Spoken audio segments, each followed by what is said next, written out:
President Biden signed a non-binding executive order stating that 50% of vehicles sold in the United States should be electric by 2030. Do you support that? Yes. And he also said that by 2035 that 100% of the federal government fleet should be electric. Do you support that? Yes. So which uses more electricity? We're talking about residential electricity here. A refrigerator when it's running or an electric car when it's charging in your garage? Is the American power grid a ticking time bomb? In a now famous showdown, Representative Thomas Massie, an EV driver himself, confronted Transportation Secretary Pete Buttigieg with a brutal math lesson. While the White House pushes for 50% EV adoption by 2030, Massie argues the political science doesn't match the engineering reality. Today, we're breaking down the 25 refrigerator theory and looking at how these warnings are playing out in the high-demand grid of 2026. Representative Massie. Thank you, Mr. Chairman. Secretary Buttigieg, I've been driving an electric car for 10 years, and I've had solar panels for 15 years, and I'm really bullish on technology and the way it could help make our country energy independent or more energy independent. But I'm really alarmed at sort of the naivete of those who are promoting rapid adoption of these technologies with our existing infrastructure. President Biden signed a non-binding executive order stating that 50% of vehicles sold in the United States should be electric by 2030. Do you support that? Yes. And he also said that by 2035 that 100% of the federal government fleet should be electric. Do you support that? Yes. So which uses more electricity? We're talking about residential electricity here. A refrigerator when it's running or an electric car when it's charging in your garage? I would expect a car. Would you say it uses twice as much or 25 times as much? I would think closer to 25 times as much. Yeah.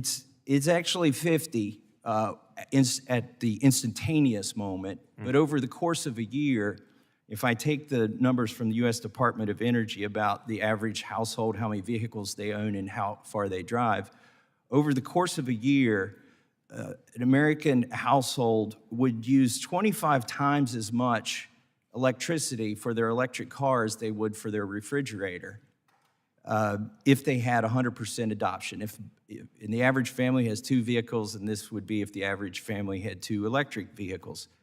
Do you think it would strain the grid if everybody plugged in 25 refrigerators in every household?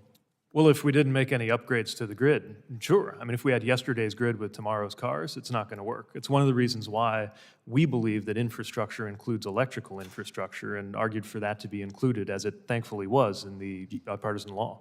Do you think by 2030, which is when Biden says 50% of cars sold should be electric, do you think the grid will be capable of handling electric cars? It's going to need to be, and we're working with the Department of Energy every day. We've established a joint office of energy and transportation to map out some of the needs. Obviously, some of this gets outside of my lane, and we've been discussing with, for example, the truck stops that are looking at what their power needs would need to be at an interchange where today they're mainly filling up on gas in order to accommodate that. And then, as you mentioned, a lot of the scenario for this is also residential.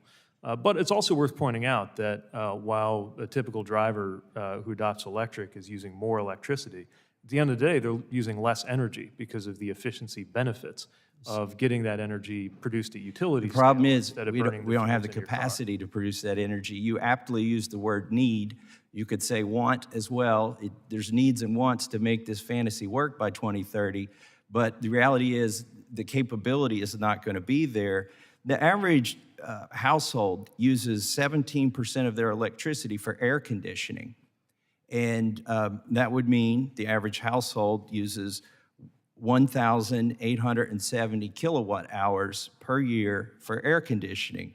If that average household plugged in electric cars, do you know how much more electricity they would use in comparison to the air conditioning that air conditions their whole house? No, but again, I would emphasize it will Let be less me help you overall. with that first before we go on, because the numbers are important. It would take 4 times as much electricity to charge the average household's cars as the average household uses on air conditioning. Do you think that could be, so if we reach the goal by 2030 that Biden has of 50% adoption instead of 100% adoption, that means the average household would use twice as much electricity charging one of their cars as they would use for all of the air conditioning that they use for the entire year. Do you think this could contribute to rolling blackouts and brownouts in areas of the country where air conditioning is basically considered essential?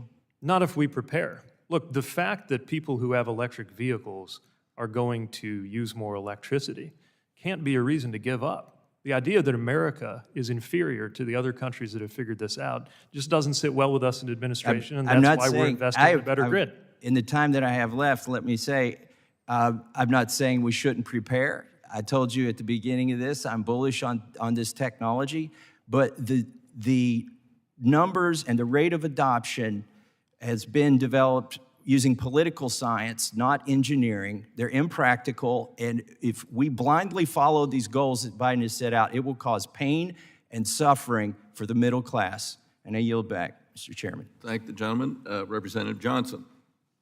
The exchange between Representative Thomas Massie and Secretary Pete Buttigieg is a masterclass in engineering reality versus political vision. Massie, an MIT-trained engineer and longtime EV owner, uses a specific rhetorical strategy. He validates the technology to neutralize accusations of being anti-green, then uses back-of-the-envelope math to expose a massive infrastructure gap. Key analytical points. The refrigerator metaphor. Massie's most effective move is humanizing abstract energy data. By equating one EV to 25 refrigerators, he creates an unsolvable visual for the viewer. No neighborhood grid is designed for every house to suddenly run 25 extra refrigerators simultaneously. The political science critique. Massie frames the Biden administration's 2030 goals not as technical milestones, but as arbitrary political deadlines. He successfully forces Buttigieg to admit that the current grid is not going to work without massive, yet-to-be-completed upgrades. The lane defense. Secretary Buttigieg's response is a classic bureaucratic maneuver. By claiming the grid is outside of my lane, he attempts to pivot the conversation from feasibility, can we do this, to intent, we must do this because other countries are. 2026 reality check and updates. The AI power surge. Since this 2022 hearing, the grid crisis has evolved. In 2026, it's no longer just about EVs. The explosion of AI data centers has added a massive, constant baseload that is competing with EV charging. The Ratepayer Protection Pledge. As of early 2026, the federal government has begun pressuring tech giants to fund their own power generation, a direct acknowledgement that the public grid cannot handle the combined weight of AI and the 2030 electron volts targets Massie warned about. Grid flex alerts. Massie's warning about pain and suffering for the middle class has manifested in 2025 to 2026 as increased flex alerts in states like California and Texas, where EV owners are frequently asked to stop charging during peak heat to prevent the exact brownouts Massie predicted. The 2030 countdown. We are now only 4 years away from the 50% target. While battery technology has improved, the interconnection bottleneck, the time it takes to hook new power to the grid, remains the number one obstacle, proving Massie's point that engineering moves slower than executive orders.